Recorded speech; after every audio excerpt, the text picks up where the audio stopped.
Hi friends, you are watching Global Flash and we informing you about today recent strong earthquake.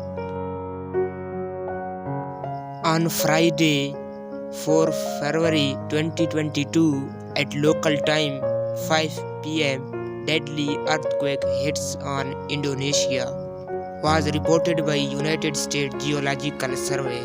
According to United States Geological Survey, the magnitude of earthquake was 5.2 and its depth was 47 km.